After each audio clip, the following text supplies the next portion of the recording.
speaking of Occupy Wall Street, on your show, this happens with Chris Hedges. Listen, don't take this the wrong way, but you sound like a left-wing nut bar. If you want to shut down every corporation and every bank, where are you going to get a job? Where are you going to work? Where's the economy going to go? I'm talking about the financial institutions like Goldman Sachs. They don't manufacture, they don't make anything, they gamble.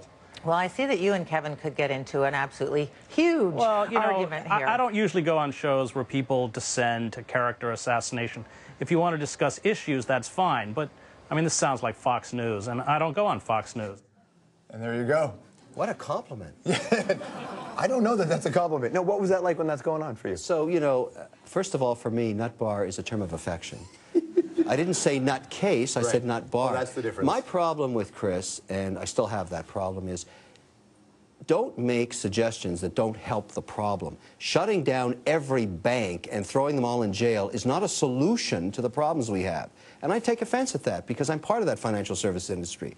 It doesn't make sense to me to throw everybody that supports the economy in jail because it won't work afterwards.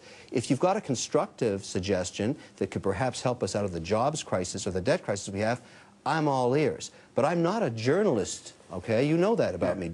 I'm an investor, George. And when I hear something really that isn't going to work, I'm going to take somebody up on it. So and I'm isn't okay going to with work it. for investors? No, it doesn't work for anybody to throw everybody that works at Goldman Sachs in jail. That's not a good idea.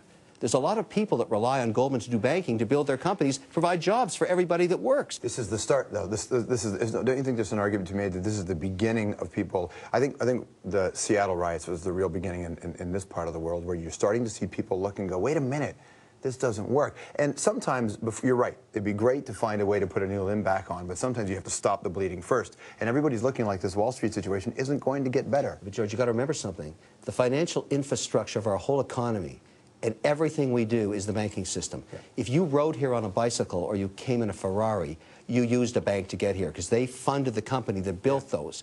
They distribute the food we eat. You can't eviscerate the financial infrastructure. That makes no sense. No, I agree. You can be mad at a banker, and there's always a bad apple somewhere, but the system works, and we should protect it. You enjoy one of the highest standards of living on earth, right in that chair you're sitting in. Yes. You're second to only one other country, Switzerland, and we're about to beat them soon. This country is on fire. Everything is working. Everybody around the globe wants to be a Canadian now. You walk outside of this country with a flag, and they kiss your feet. Right. That's why it's working, George. Here. But a big reason why it's working here is because of regulations. And people, and lots of people in the financial industry for years and years wanted less regulations. And the regulations... Well, I still do. But regulations are the argument why this place works. That there was no regulation in America, no tangible regulation, enforceable regulation. And that's why they collapsed. All those banks are owned by our banks because our banks had rules. The primary problem with the U.S. situation is twofold. One is they spent a tremendous amount of money policing the world, $1 trillion a year in the Iraq War, okay, $1 million a day for a soldier. We don't do that in Canada, and I think that is a good thing. And the other, there's only two aspects to the debt crisis, is the housing bubble. In Canada, we force at least 20% equity most of the time in mortgages. Had they had that one rule in the U.S., they wouldn't be where they are today. Having said all that, I agree with you. Some regulation is necessary, but too much of it crimps growth.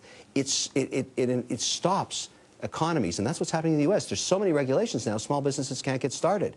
Luckily, we don't have that problem in Canada. All right, stick around. We're going to find out what it's like when Kevin goes to jail. That's right. Kevin goes to jail. Anthropology with Kevin O'Leary after this.